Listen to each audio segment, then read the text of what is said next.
Bienvenue à ISM Voice, votre espace d'échange et de réflexion. À mes côtés, j'ai mon camarade Mathieu Zinga. Je lui laisse la parole. Merci bien.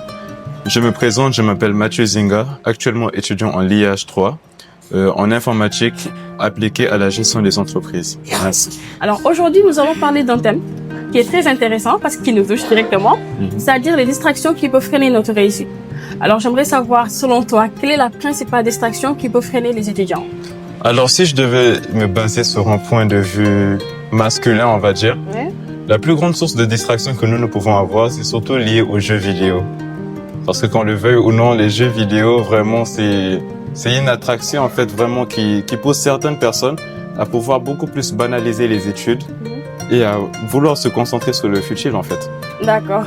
Alors moi, de mon point de vue, je pense que la principale distraction des étudiants, c'est les réseaux sociaux. On passe plus de temps sur les réseaux sociaux que sur les études. C'est-à-dire, on préfère scroller 3 heures de temps sur TikTok plutôt que d'entrer sur des plateformes où on pourra s'instruire, des plateformes qui sont là pour nous aider au niveau de notre apprentissage. Et aussi, on préfère rester sur des lives TikTok, Instagram, etc., plutôt que de se concentrer sur l'essentiel. Aujourd'hui, par exemple, je prends mon exemple. Je dis, je vais faire 30 minutes sur TikTok ou 30 minutes sur Instagram, peu importe. Une fois sur Instagram, je vois une vidéo virale. Je commence à rigoler, je mets des likes, des stories, etc. Mais sans pour autant me rendre compte que je suis en train d'user de mon temps. Tu vois, du coup, je pense que les réseaux sociaux, c'est... comment dire? C'est un frein majeur pour nous les étudiants. C'est-à-dire, si on pouvait faire abstraction ou bien diminuer notre temps d'écran sur des futilités, ça serait bien. Ah oui. Ouais. En vrai, je te cache pas que ce sont vraiment des dévoreurs de temps en fait.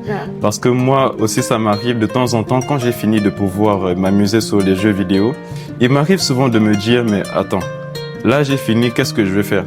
La première réaction que j'ai, c'est de pouvoir aller chercher à savoir qu'est-ce que mes amis ont vu sur les réseaux, par exemple. Effectivement. Et avant que je ne me rende compte, je peux passer de 8 heures jusqu'à 19 heures sans même me rendre compte que j'ai perdu toute ma journée comme ça. Oui, donc de ce fait, ça nous emprisonne en quelque sorte. En fait, à force d'être sur les réseaux sociaux, on voit plus le temps filer, en fait. C'est ça. On est scotché sur nos téléphones, on n'entend rien. Limite, on est enfermé dans un cercle. On est prisonnier de nos propres écrans, sans s'en rendre compte. Ouais. Oui. Mais aussi, il faut savoir qu'il y a des avantages sur ce fait. Parce qu'il ne faut pas voir les réseaux sociaux sur l'aspect négatif. Il y a aussi des aspects positifs là-dessus. C'est-à-dire, on peut entrer sur TikTok. Par exemple, il y a un monsieur que je suis sur TikTok, il s'appelle Kensema. Si tu suis, par exemple, le compte de Kensema, lui, il te raconte des histoires marrantes. Excuse-moi, des histoires très intéressantes.